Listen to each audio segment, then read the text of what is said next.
Hello students, class 9 biology chapter number 6 खाद्य संसाधन पशु। आइए इसके लघु उत्तरीय प्रश्नों को हल करते हैं। क्या है पशुपालन की परिभाषा हमें करना है। क्या है पशुपालन? तो पशुपालन की परिभाषा हम यहाँ से करेंगे। पशुपालन विज्ञान की वह शाखा है जिसके अंतर्गत पालतू पशुओं के भोजन, आवास, स्वास्थ्य, प्रजनन आदि पक्षों का अध्ययन किया जाता है। ठीक है, तो वो पशुपालन कहलाता है। बस आपका आंसर हो गया। दूसरा प्रश्न देखिए, उपयोगिता के आधार पर पालतू पशुओं के वर्गों का उल्लेख उदाहरण के साथ करें। तो इस प्रश्न का क्या मतलब है? उपयोगिता के आधार पे यानी हम जिन पशुओं को उपयोग में लाते हैं, प्रयोग में लाते हैं, उस आधार पे जो पालतू पशुएं हैं उनका वर्ग हमें बांटना है। ठीक है, उदाहरण करना है। तो आइए इसका आंसर करते हैं। तो देखिए, उपयोगिता के आधार पे जब जो हम पशुओं का उपयोग करते हैं यानी हम कई पर्पस से करते हैं, दूध के लिए, मांस, अंडा, श्रम, ऊन उत्पादन के लिए। ठीक है, तो हमें इसका आंसर ऐसे करना है। उपयोगिता के आधार पर पालतू पशुओं को निम्नलिखित वर्गों में विभाजित किया गया है, बांटा गया है। पहला है दूध उत्पादन। ठीक है, दूध प्राप्त करने के लिए गाय, भैंस, बकरी, भेड़ भी हो सकता है। ठीक है, इसका हम प्रयोग में करते हैं। मांस उत्पादन के लिए मुर्गी, बकरी, सूअर का हम प्रयोग में लाते हैं। अंडा उत्पादन के लिए मुर्गी, बतख। ठीक है, इसका उपयोगिता है। श्रम के लिए हम बैल जो खेतों में काम करते हैं, गधा, सामान ढोते हैं, और घोड़ा। ठीक है, ऊन उत्पादन के लिए भेड़, खरगोश हम प्रयोग में लाते हैं। तो ये आपका क्लियर हो गया। तीसरा सवाल देखिए, पशुपालन के अध्ययन के किन किन क्षेत्रों में सुधार लाया जा सकता है। अगर उन क्षेत्रों में सुधार ला दें तो ज़्यादा मात्रा में हम इनका उत्पादन कर सकते हैं। ठीक है, यानी हम उपयोगिता को बढ़ा सकते हैं, दूध उत्पादन, चाहे अंडा उत्पादन, चाहे मांस उत्पादन। ठीक है, तो कौन कौन से क्षेत्रों में हमें सुधार लाना चाहिए वो हमें बताना है।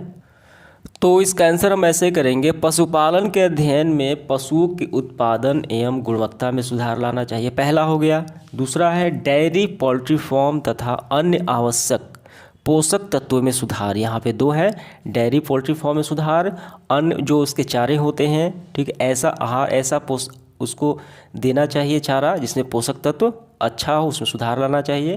तथा उच्च नस्ल की आवश्यकता। ठीक है, यानी नस्लों में सुधार करना चाहिए। तो यही आपका आंसर। आगे बढ़ते हुए देखिए चौथा सवाल, भारतीय गायों और भैंसों के प्रमुख प्रजातियां कौन कौन सी हैं। भारतीय नस्ल की गाय की प्रजातियां बताना है और भैंसों की प्रजातियां हमें बताना है।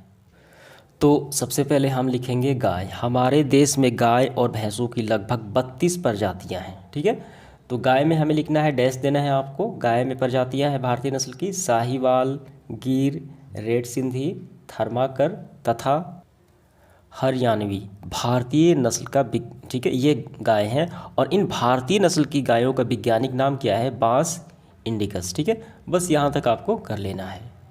अब इसके बाद हमें भैंस का भी बताना है, तो भैंस लिखना है। हमारे देश में भैंसों की लगभग 10 प्रजातियाँ पाई जाती हैं। तो भारतीय प्रजातियों की भैंसें हैं नागपुरी, श्रुति, ठीक है, नीली रवि, महसाना तथा जफराबादी। लेना है, भारतीय भैंसों का वैज्ञानिक नाम बांस वुलेलिस है। ठीक है, तो ये आप सवाल देखिए, रुक्षांश क्या है, ये पशुओं को कैसे प्राप्त होते हैं। तो पशुओं को दिए जाने वाले सूखे चारे को यानी भूसे, चोकर जो होता है सूखा चारा, ठीक है, छिलके, तो उसे हम रुक्षांश कहते हैं। ये आपको पूरा कर लेना है। ठीक है, तो क्या प्राप्त करते हैं? पोषक तत्व प्राप्त करते हैं, लेकिन अल्प मात्रा में इसमें पोषक तत्व होते हैं। ठीक है, तो यहाँ से यहाँ तक आपको पूरा लिख लेना है। अगला सवाल देखिए 6 नंबर, हमारे देश में दूध का औसत उत्पादन, ठीक है, वार्षिक औसत उत्पादन कम होने का क्या कारण है, क्या वजह है, वो हमें बताना है। तो हम यहाँ पे देखते हैं कि दूध उत्पादन में, मिल्क प्रोडक्शन में हमारे देश में औसत उत्पादन कितना है? 200 केजी है प्रति वर्ष देती है। जबकि अन्य विदेशी नस्ल में जो विदेश में कितनी होती हैं, जबकि अन्य औसत अन्य देशों की तुलना की जाए, ऑस्ट्रेलिया एवं नीदरलैंड में 3500 केजी, ठीक है, यहाँ पे 3000 केजी स्वीडन में, ये काफ़ी कई गुना ज़्यादा है। तो ये कम होने का क्या कारण है, तो वही हमें बताना है। तो इसका आंसर हम ऐसे करेंगे, दूध के औसत उत्पादन कम होने के प्रमुख कारण निम्नलिखित है। पहला है निम्न स्तरीय देसी नस्ल के पशु। हमारे देश में जो पशुएं पाई जाती हैं उनका नस्ल क्या है? देसी है, निम्न स्तरीय है, दूध कम देती हैं, पहला। दूसरा कारण है निम्न स्तर का आहार, जो आहार दिया जाता है वो निम्न स्तर का होता है। ठीक है, पोषक तत्व वाला नहीं दिया जाता है, उसका अभाव है। तीसरा है हरा चारा एवं अन्य पोषक तत्वों की कमी, हरे चारे की कमी हो जाती है एवं अन्य पोषक तत्वों की कमी हो जाती है। ठीक है। चौथा है उन्नत नस्लों के दुधारू पशुओं का अभाव, जो हाइब्रिड यानी विदेशी नस्ल की हमारे देश में गायों की कमी है उन्नत नस्लों में, ठीक है। और दूध देने वाले, यानी वही बात हो गई विदेशी नस्ल की जो गायें होती हैं, ठीक है, तो उसकी कमी होती है। गाय या भैंस दोनों इसमें शामिल हो सकते हैं। तो ये 4 कारण हो जाते हैं, ठीक है, दूध उत्पादन कम होने के हमारे। इसके बाद आगे बढ़ते हुए 7वां सवाल, दुधारू पशुओं को रोगाणुओं से होने वाले प्रमुख रोगों और उनके लक्षणों का उल्लेख करना है। यहाँ से इसका आंसर करना है। देखिए, पशुधनों के रोगों ज़्यादातर वायरस, बैक्टीरिया तथा कवकों एवं फजा के कारण होते हैं, ठीक है। तो ये लिखते हुए आपको ये पूरा आपको लिख लेना है, रोग का नाम और ये कारक और ये इसके लक्षण, ठीक है। ये आपका क्लियर हो गया। आगे बढ़ते हुए 8वां सवाल, कृत्रिम विसेचन से क्या लाभ है। तो देखिए, हम इसका आंसर यहाँ से करेंगे, एडवांटेज ऑफ आर्टिफिशियल इंसेमिनेशन, कृत्रिम विसेचन से लाभ।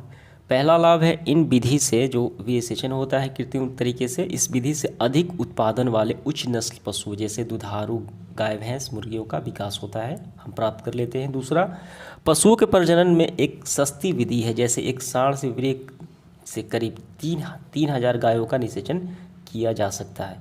ये काफ़ी सस्ती भी पड़ती है, ठीक है। अब तीसरा, परिरक्षित वृक्क की को सुगमता से एक सुदूर स्थानों पर ले जाया जा सकता है। जो हम वृक्क का चयन करते हैं दुधारू पशुओं का, वो एक स्थान से दूसरे स्थान आसानी से ले जाया और आया जा सकता है, ठीक है।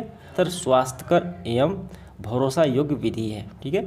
ये काफ़ी क्या है, ये काफ़ी स्वास्थ्यकर, काफ़ी अच्छा और भरोसा योग्य विधि, हम इसको भरोसा कर सकते हैं, ठीक है।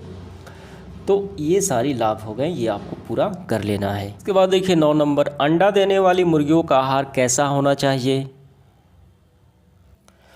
तो हम यहाँ से करेंगे, अंडा देने वाली मुर्गियों का आहार में खनिज का बहुत महत्वपूर्ण स्थान है, ठीक है। यहाँ से करना है, शरीर और अंडे के वृद्धन तथा यानी वृद्धि के लिए तथा अंडे के खोल की बनावट के लिए खनिज की जरूरत होती है। इसमें कैल्शियम और फास्फोरस प्रमुख हैं। खनिज की पूर्ति के लिए बोन मील, ठीक है, सिप या पत्थर के चूर्ण तथा नमक इनके भोजन में मिला देना चाहिए। तो क्या समझ में आया, अंडा देने वाली मुर्गियों को खनिज अधिक मात्रा में देना चाहिए। पूरा आपको लिख लेना है यहाँ तक। सवाल देखिए, हमारे देश में अधिक दूध देने वाली शक्कर नस्ल हाइब्रिड नस्ल के 3 गायों का नाम लिखना है और इन्हें किन देशों से, ठीक है, इनका संकरण कराया गया है, ठीक है, वो हमें बताना है। तो आइए करते हैं इसका आंसर। तो देखिए, यहाँ पे जो हाइब्रिड नस्ल की गायें होती हैं उनको ये इंस्टीट्यूट है नेशनल डेयरी रिसर्च इंस्टीट्यूट, यहाँ पे शक्कर नस्ल की प्रजातियाँ विकसित किया गया है। तो इसका आंसर हम ऐसे करेंगे, हमारे देश में उन्नत नस्ल की दूध देने वाली शक्कर नस्ल की गायें निम्नलिखित हैं। पहला है कर्ण स्विस, दूसरा है कर्ण फ्राइस और तीसरा है फ्रीसीवाल। और ये कहाँ से, कर्ण स्विस को ये भारतीय नस्ल की साहिवाल और स्विट्जरलैंड की नस्ल की ब्राउन स्विस से विकसित किया गया है, ठीक है। भारत की साहिवाल और स्विट्जरलैंड की ब्राउन स्विस, ठीक है, इनका प्रजनन कराया गया, तो ये बन गया शक्कर नस्ल की कर्ण स्विस। और इसी तरीके से कर्ण फ्राइस ये भारतीय नस्ल के थर्माकर और हॉलैंड प्रजाति के हाल्टाइसन और फ्रिसियान से विकसित किया गया है। ये 2 हो गई, ये तीनों आपको लिखना है, ये पूरा ही आपको लिखना है, ठीक है। 11 नंबर, हमारे देश में दूध के उत्पादन कम होने का क्या कारण है। तो इसका आंसर हमने कर लिया है पहले ही, तो ये रिपीटेड सवाल है, क्वेश्चन नंबर 6 में हमने देखा है। दूध के औसत उत्पादन कम होने के प्रमुख कारण, ठीक है, निम्न स्तरीय देसी नस्ल की पशुएं, निम्न स्तर का आहार, हरा चारा एवं अन्य पोषक तत्वों की कमी, उन्नत नस्ल के दुधारू पशुओं का अभाव, ये 4 कारण हो जाते हैं। इसके बाद 12 नंबर, हमारे देश में विकसित की गई शक्कर नस्ल की मुर्गियाँ कौन कौन सी हैं। जो हमारे देश में विकसित की गई हाइब्रिड मुर्गियाँ और इनकी क्या विशेषताएँ हैं वो हमें बताना है। तो इसका आंसर हम यहाँ से करेंगे, हमारे देश में विकसित की गई शक्कर नस्ल की, ठीक है, ज़्यादा उत्पादन देने वाली मुर्गियाँ हैं ILS 82, HH 260 तथा B77 है इनके, ठीक है। इनमें से ISL 82 तथा B77, ठीक है। अब इन देखिए यहाँ पे ये तो नाम हो गए, अब यहाँ पे ये जो पहला है और ये लास्ट वाला है, तो इनकी विशेषताएँ, यानी हम इस सब, अब यहाँ से विशेषताएँ हमारा चालू हो गया, ठीक है। ये दोनों प्रजातियाँ जो हैं 82 और 77, 200 अंडे प्रति वर्ष तथा ठीक है, डबल H260 प्रति वर्ष 260 अंडे देती है। इन मुर्गियों में केवल अंडन क्षमता ही नहीं अधिक नहीं होती, बल्कि इनकी खुराक भी कम होती है। एक सामान्य देसी नस्ल की मुर्गी 12 अंडे के लिए 6 किलो खाती है, जबकि ये जो नस्ल अभी हमने देखा, ठीक है, इनकी खुराक 2 केजी है। ठीक है, ऐसी शक नस्ल की मुर्गियों के बाद 2 केजी भोजन करती है। 1 केजी मांस देने वाली देसी मुर्गी इस अवस्था तक वृद्धि के लिए 5 से 6 केजी तक ले भोजन करती है। वहाँ ठीक ऐसे ही अवस्था तक वृद्धि के लिए शक्कर नस्ल की मुर्गियाँ 2 से 3 केजी भोजन करती, कम भोजन करती हैं और ज़्यादा लाभ प्राप्त करती है, अंडे और मांस का उत्पादन करती है। शक्कर नस्ल की वाली मुर्गियाँ शीघ्र परिपक्व यानी बड़ी हो जाती हैं तथा उनकी मृत्यु दर भी कम है। अतः शक्कर नस्ल की उन्नत, ठीक है, किस्म की मुर्गियाँ विकसित करना अधिक आर्थिक दृष्टि से ज़्यादा लाभदायक है। तो यहाँ तक आपको कर लेना है। ठीक है, ये पूरा करना है, मैंने आपको बताया। ठीक है, यहाँ से इसके बाद देखिए 13 नंबर, लेयर तथा ब्रोलर मुर्गियों की क्या विशेषताएं हैं। ठीक है, तो लेयर किसे कहा जाता है, क्या विशेषताएं हैं, किसकी वजह से लेयर कहा जाता है, और ब्रोलर क्यों कहा जाता है मुर्गियों को, और क्या किन विशेषताओं की वजह से कहा जाता है, ये दोनों बताना है। तो यहाँ पे समझिए, हम यहाँ से करेंगे, अंडे प्राप्त करने के उद्देश्य से अंडे देने वाली मुर्गियों का पालन किया जाता है। ठीक है, अंडे प्राप्त करने के उद्देश्य से पालन करते हैं, तो अंडे देने वाली मुर्गियाँ कहलाती हैं लेयर। ठीक है, जो अंडे प्राप्त करने के उद्देश्य से हम पालते हैं। अधिक मांस प्राप्त करने के उद्देश्य से पाले जाने वाली मुर्गियाँ ब्रोलर कहलाती है।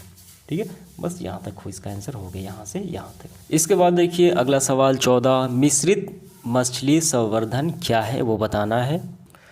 तो मिश्रित मछली संवर्धन हम यहाँ से यहाँ तक करेंगे। तो क्या है, तो यहाँ से देखिए, मिश्रित मछली संवर्धन विधि में कई प्रजातियों की मछलियाँ का संवर्धन एक ही तालाब में यानी एक ही समय किया जाता है। ऐसे संवर्धन में एक बात का ध्यान रखा जाता है, इस बात का ध्यान रखा जाता है कि संवर्धन में जो प्रजातियाँ आवश्यकता होती हैं वो एक ही प्रकार की ना हो, अलग अलग प्रजातियाँ। इसके बाद देखिए प्रश्न क्रमांक 15, व्यावसायिक दृष्टिकोण से, ठीक है, व्यवसाय करने के दृष्टिकोण से यानी मधु मोम हो गया, शहद हो गया, उनके खरीद बिक्री के दृष्टिकोण से मधुमक्खी की 4 प्रजातियां कौन कौन सी हैं। सर हम ऐसे लिखेंगे, व्यावसायिक स्तर पर सामान्यतः निम्न मधुमक्खियों पाला जाता है। पहला एपिस सेरेना इंडिका, ये सामान्य भारतीय मधुमक्खी। दूसरा है एपिस डोरसेटा, ये सैल मधुमक्खी है। तीसरा है एपिस फ्लोरी, ये लिटिल मधुमक्खी है। और चौथा है एपिस मेलिफेरा, ये इटली की मधुमक्खी है। ठीक है, ये चारों मधुमक्खियाँ व्यावसायिक दृष्टिकोण से पाली जाती हैं। और देखिए 16 नंबर, कार्यकर्ता या सेवक मधुमक्खियाँ शहद का निर्माण कैसे करती हैं वो बताना है। तो पहले आप समझिए, यहाँ पे एक रानी मधुमक्खी होती है, एक नर होती है या ड्रोन इसे कहा जाता है, और कई सेवक मधुमक्खियाँ होती हैं, 3 प्रजातियाँ होती हैं। तो इनमें से रानी मधुमक्खी का काम है अंडे देना, और ड्रोन यानी नर मधुमक्खी का काम है उन अंडों का निषेचन करना।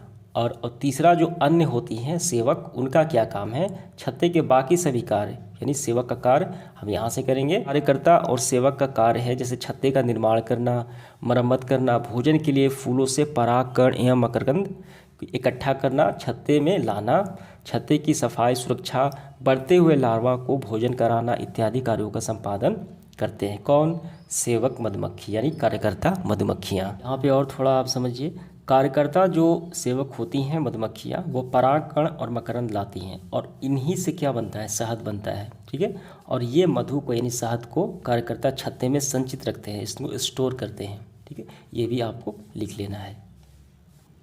इसके बाद इस सेशन का आखिरी सवाल देखिए, मधु मोम हमारे लिए किस प्रकार उपयोगी है वो बताना है। इसका आंसर हम यहाँ से करेंगे, काफ़ी आसान है। मधुमक्खी के छत्ते का निर्माण कार्यकर्ता द्वारा स्रावित मोम से होता है, यह मोम मधु मोम कहलाता है। ठीक है, वी वैक्स कहलाता है। मधु मोम हमारे लिए कई प्रकार से उपयोगी होता है, इसका व्यवहार प्रसाधन सामग्री, ठीक है, यहाँ इसके बाद मोमबत्ती, विभिन्न प्रकार के पॉलिश, दाढ़ी बनाने के उपयोग में, क्रीम उत्पादन में किया जाता है। तो प्रसाधन सामग्री हो गया यानी श्रृंगार वाले ये सारे, तो ये आपको आंसर कर लेना है ये पूरा। सो समाप्त होता है आज का सेशन, धन्यवाद।